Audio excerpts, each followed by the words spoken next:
The rest of the story. An automobile engine talks to you, you know. And if you know how to listen, it'll teach you, tell you what's wrong, tell you how to make it right. An automobile engine reaches out to you, too. And if you reach out to it, know how to touch it, it'll reveal the secrets that otherwise only engines know. For it's a sacrament of sorts, this communing with the machine. And yet, if according to that metaphor, mechanics are the priests, then might the Pope be named Edward Marko. Unassuming, his Vatican is a small cluttered garage on the east side of Columbus, Ohio, and still the clients who revere him and the technicians he employs often gather fender side to observe in silent awe the wonders that Ed Marko accomplishes. There, look, as he sits in the car, windows up, eyes closed, drinking in the purring, whirring of the motor. More significant still, the barely discernible sound that ought not to be there. There, see, as he leaps from behind the wheel and thrusts his hand into the labyrinthian recesses of the engine and discovers the culprit component, as a surgeon's fingers might deftly search and retrieve the otherwise fatal bullet. Remarkable in itself how it all began. Ed was an English major at Bowling Green State University. After graduation, he wandered into social work. For 20-some years, he directed job placements until 1978, when burnout urged him into early retirement. Still young at 43, he hung with friends who were heavily into drag racing. But more intriguing to Ed than the racing itself was the beating heart of it all, the automobile engine. Gradually, Ed listened and learned from the best spark doctors the art of tearing an engine down, the litany of tricks to enhance its performance. Soon he was assisting these expert racing mechanics, then actually tearing down and tricking up all by himself. You ought to operate a garage of your own, growing numbers of admirers would suggest. And one day Ed did. At 65 now, he runs the same garage on the east side of Columbus, a mecca to which auto buffs and ordinary car owners continue to trek from near and far. The fine-tuning is still fun, Ed says. The hopeless cases even more so. The dead engine yearning for a miraculous resurrection. In cases such, Ed Marko has the magic touch because he knows much about assumed hopelessness. You see, once upon a dying light, there was a college graduate suffering the end stages of infantile glaucoma, who then entered social work, helping sightless people find employment.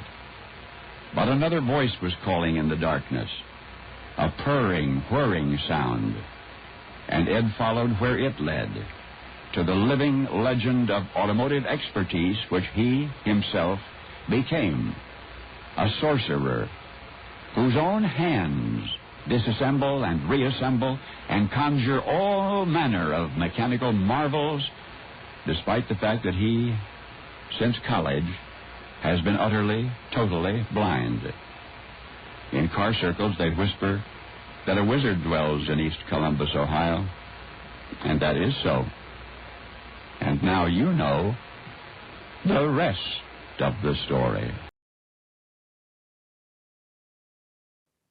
And now the rest of the story. Most of us take our eyesight for granted. I have most of my life. Just a couple of years ago, I began using reading glasses, cheaters, to read the small print. It's just another step in the aging process, I guess. But it really made me stop and think about what would happen if I suddenly became blind. Now, I would like to think that I would be able to adjust, but working on cars? How can a blind man be a mechanic? Edward Marko answered this question countless times during his lifetime. Mechanics do a lot more by touch and feel than they think they do, he said. That big old light just gets in their way most of the time. Once in a while, he said, I get someone who won't trust me with their car because I'm blind. Or someone will ask, how can you work on cars when you can't see? And I say, well, I don't know. Don't ask me that question. Edward P. Marko was born on August the 4th, 1934. As a child, when Edward could see perfectly well, he began working on all sorts of machines. He loved to take things apart, see how they worked, and reassemble them. Most of the time, the machine worked better after he'd worked on it. During his childhood, his eyesight began to worsen.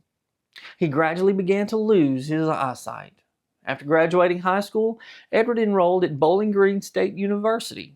While a freshman at Bowling Green, Edward lost what remained of his eyesight due to infantile glaucoma. Infantile glaucoma is a rare birth defect that prevents fluid, aqueous humor, from properly draining from the front part of the eye. Aqueous humor is the fluid that nourishes the eye. The blockage increases pressure inside the eye, which, if left untreated, damages the optic nerve and can cause complete blindness, as it did in Marko's case. Despite his blindness, Edward earned a bachelor's degree in education in liberal arts and began a counseling career. For 18 long years, he was a rehabilitation counselor for Ohio's Rehabilitation Services Commission. He helped other blind people find work. Edward said he had social work burnout. It was time to do something different, he said.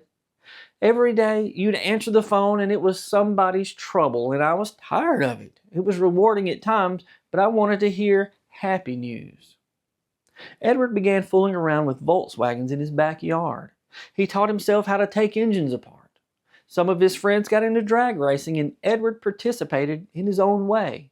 He helped to tear down and rebuild engines. In 1976, Edward decided to make a career out of his longtime hobby of repairing cars. He diagnosed problems by sound and found his way around engines and other car parts by feel.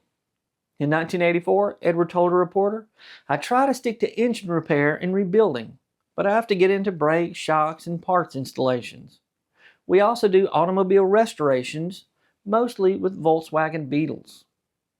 In 2000, 65-year-old Edward remained humble and downplayed his abilities as a mechanic while being interviewed for another newspaper.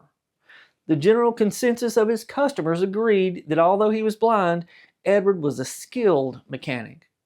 "Well, part of that's right. I'm definitely blind. Whether I'm a mechanic may be up for some debate," he said with a laugh. Fellow mechanic Emmanuel Harris said Edward was amazing. "It seems like he knows more than people who see, with his memory, his inner vision." As Edward absent-mindedly rolled a bolt between his fingers, he told a reporter matter-of-factly that losing his sight wasn't such a big deal.